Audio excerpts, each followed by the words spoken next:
Ushauri wangu kwa wakandi na SACCOS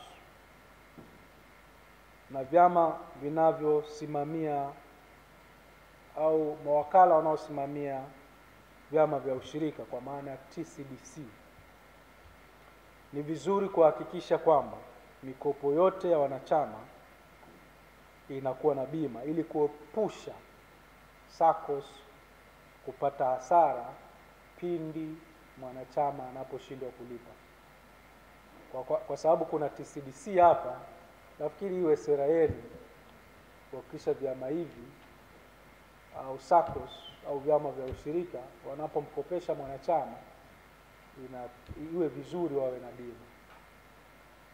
Kuna vyama vya ushirika au SACCOS ambazo zinatenga fedha zenyewe kwa ajili ya kujilipia bima, self insurance. Haikatazi, lakini ni utaratibu hatari.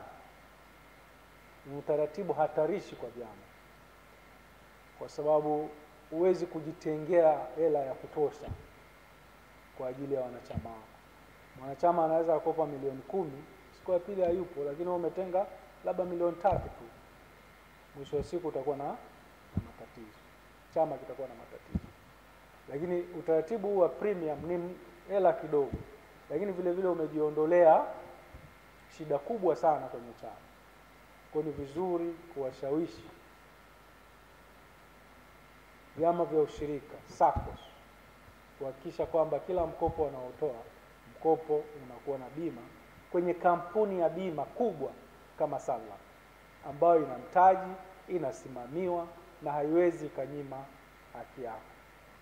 Kwa ni wasii mtumie miongozo ambayo tumeitoa ili mtumie mfumo wenu huu kwa watoa huduma wengine ili tuweze kuwa digital wote. Tutaendelea kuboresha mazingira na usimamizi kwa ajili ya soko la bima hapa nchini.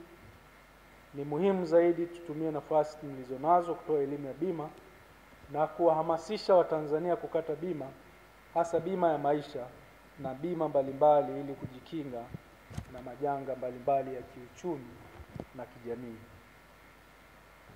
Sasa naomba nieleze kidogo umuhimu wa bidhaa ya wakandi au bima ya maisha.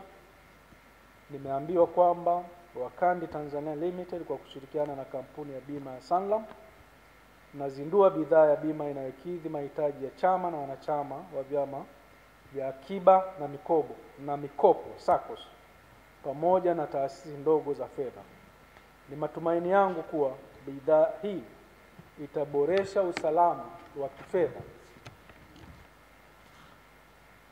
na wanachama wa SACCOS na hatimaye kuongeza mchango katika ukuaji wa sekta ya bima. Kama Wakandi kwa kutumia system yake ya CAMS imefocus kwenye kunyanyua vyama vya ushirika na kazi kubwa inayofanya Wakandi ni kubadilisha the informal sector, at least kusogeza karibu tuwe formally. Yani tutoke kwenye makaratasi huko chini tuanze kuingia kwenye system, kila kitu kifanyike systematically. Lakini tukasema okay, tunataka tufanye systematically. Kwa upande wa vyama vya ushirika, kazi kubwa wanayofanya ni nini? Ni kuweka dhamana na kukopeshana.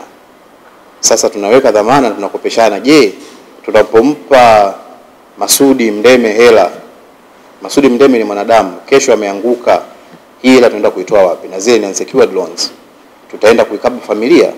Hapana.